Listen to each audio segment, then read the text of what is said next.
Bonjour à tous, bienvenue sur la chaîne. Ici, on parle d'immigration au Canada, de vie au Canada. Et aujourd'hui, je vais répondre à une question que beaucoup se posent. Comment obtenir une nomination provinciale quand on est déjà dans le bassin entrée express? Restez jusqu'à la fin, je vais vous partager des astuces concrètes pour augmenter vos chances. Premièrement, je vais vous expliquer la logique des programmes provinciaux. Alors, les programmes des candidats des provinces permettent aux provinces canadiennes de sélectionner les candidats qui répondent à leurs besoins spécifiques. Même si vous êtes déjà dans le bassin entrée express, vous pouvez être repéré par une province ou manifester votre intérêt directement. Une nomination provinciale, comme vous savez probablement, ça vous donne 600 points supplémentaires dans le système de classement global d'entrée express, ce qui vous assure pratiquement une invitation à présenter une demande de résidence permanente au Canada. La première chose à faire, c'est de déclarer votre intérêt. Vous devez déclarer votre intérêt pour qu'aucune province vous repère. Donc, lorsque vous créez votre profil Entrée Express, vous cochez les provinces ou territoires canadiens où vous seriez prêt à vous établir. Ça dépend de vos objectifs. Je suppose que vous avez préalablement fait des recherches pour voir, par exemple, là où votre métier est en demande et d'autres facteurs, peut-être là où l'éducation pour vos enfants sera plus facile, là où les coûts de vie, par exemple, correspondent à votre, où le niveau de vie correspond à votre style et d'autres facteurs, d'autres paramètres, et que vous avez fait une pondération pour trouver ce qui correspond à ce que vous voulez.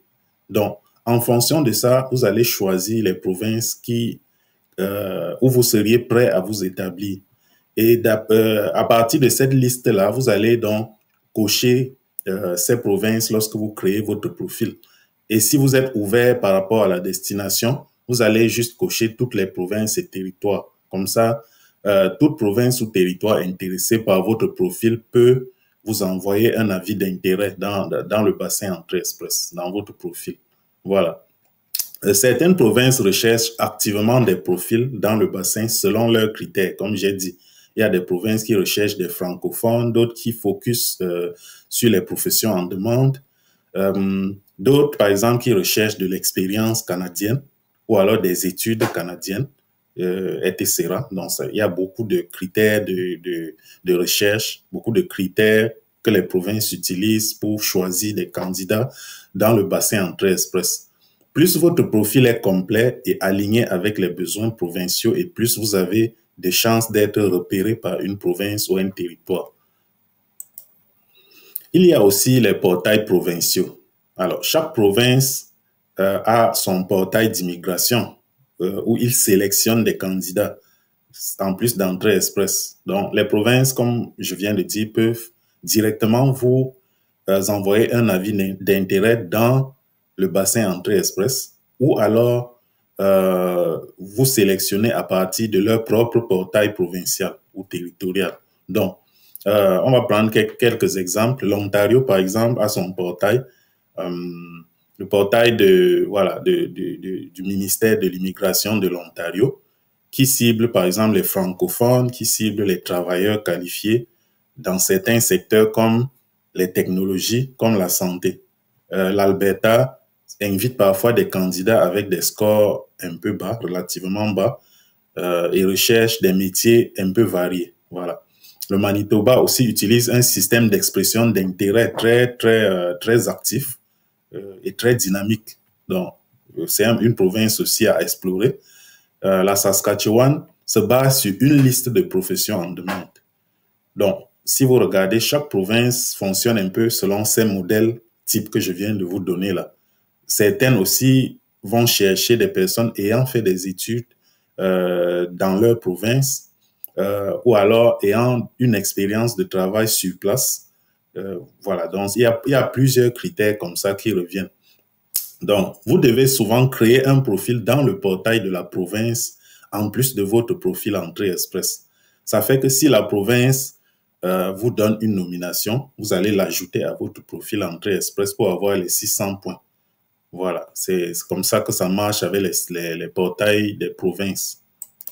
Alors, les critères spécifiques à surveiller. chaque province a ses propres critères, comme je viens de vous dire. Par exemple, l'expérience de travail dans une profession en demande, la maîtrise du français. Par exemple, en Ontario, les francophones sont une des priorités. Au Nouveau-Brunswick, ça peut aussi être des études ou de l'expérience de travail dans la province. Ça peut être une offre d'emploi validée par un employeur local dans la province qui est en train de vouloir vous sélectionner. Donc, il est crucial que vous lisiez attentivement les critères de la province qui vous intéressent pour mieux orienter votre projet. Voici quelques conseils pratiques pour augmenter vos chances avec les provinces. Donc, mettez à jour votre profil régulièrement, que ce soit au niveau fédéral ou au niveau provincial. Parce qu'un profil à jour, ça signifie que vraiment le profil que la province voit est en adéquation avec ce que ce que reflète vraiment la réalité actuelle. Vous voyez, si vous avez un nouveau test de langue, ne mettez pas le profil à jour seulement au fédéral, mais aussi au provincial. Pour toutes les provinces où vous avez soumis une déclaration d'intérêt. Si vous avez une expérience supplémentaire, faites la même chose. Donc, mettez à jour votre profil progressivement au fur et à mesure que des informations changent. Faites-le. Et puis, deuxième conseil, visez plusieurs provinces. Visez plusieurs provinces. Parce que si vous visez une seule province, alors vous perdez des chances, des possibilités qui auraient pu s'offrir à vous de venir au Canada. Donc, visez plusieurs provinces au début. Si possible, visez toutes les provinces. Et ça fait que le champ de possibilités est large. Et puis, vous ratissez large, ça augmente les probabilités de recevoir un avis d'intérêt, d'être nommé par une province ou un territoire. Donc, au départ, visez plusieurs provinces. Troisième conseil, renseignez-vous sur les tirages récents de chaque province pour comprendre les tendances. Lorsque vous soumettez votre profil, ça ne suffit pas. Vous devez être proactif. Est-ce que le nombre de points que j'ai se rapproche du seuil de sélection actuel, se rapproche des tendances? Là, vous saurez quelles sont réellement vos chances d'avancer dans votre projet. Ou alors, si les chances sont minimes, d'explorer une autre possibilité rapidement au lieu d'attendre juste rester dans une attitude attentiste. Donc, vraiment, soyez proactif, renseignez-vous pour avancer rapidement. Quatrième conseil, apprenez ou améliorez votre français et votre anglais aussi. Pour le français, c'est parce que les francophones sont parmi les priorités au fédéral et dans plusieurs provinces, comme vous devez le savoir. Donc, vraiment renforcer votre français et puis viser des notes élevées au test de français. Surtout que vous êtes francophone, certainement. Et puis l'anglais est important pour l'immigration hors Québec. Comme vous savez, vous allez immigrer à coup sûr dans une zone où l'anglais est prédominant. Donc, malgré que vous soyez francophone et que le français soit l'une des langues officielles du Canada, apprenez l'anglais parce qu'au travail, vous en aurez besoin même pour communiquer chaque jour, vous aurez vraiment à pratiquer l'anglais. Donc, apprenez l'anglais aussi. Et puis, le bilinguisme compte énormément. Ça peut vous faire avancer plus vite dans votre procédure d'immigration.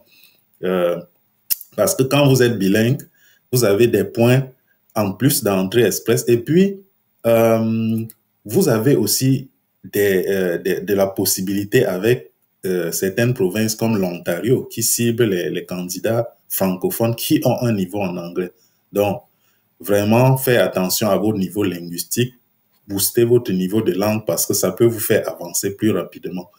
Et puis, un dernier conseil, restez flexible sur votre province de destination parce que ça multiplie vos opportunités. Ne soyez pas figé sur une province parce que si elle met long à vous envoyer un avis d'intérêt ou alors à vous donner une nomination provinciale, vous voyez, ça va vous faire attendre alors que si vous étiez ouvert, vous auriez pu avoir une autre possibilité plus rapidement. Voilà, donc restez flexible quant à votre destination au départ pour avoir plus de chances d'avancer. En résumé, donc être dans le bassin déjà, c'est un avantage, mais ce n'est pas suffisant. Il faut proactivement manifester votre intérêt aux provinces et rester informé de leurs critères et tirages. Si vous voulez maximiser vos chances, je vous recommande de travailler avec un professionnel comme moi qui saura aligner votre profil avec la province la plus adaptée. Pour ça, n'oubliez pas de prendre rendez-vous pour une consultation. Le lien est dans la description. Donc, n'oubliez pas aussi de liker la vidéo, de vous abonner à la chaîne et cliquer sur la cloche pour recevoir les prochaines mises à jour sur l'immigration au Canada. Et comme je viens de vous dire, si vous êtes intéressé par un accompagnement personnalisé pour augmenter vos chances et accélérer votre projet, le lien pour prendre rendez-vous est en description. Vous pouvez aussi m'envoyer un message WhatsApp et puis je vais vous répondre rapidement. Merci et à très bientôt pour une nouvelle vidéo.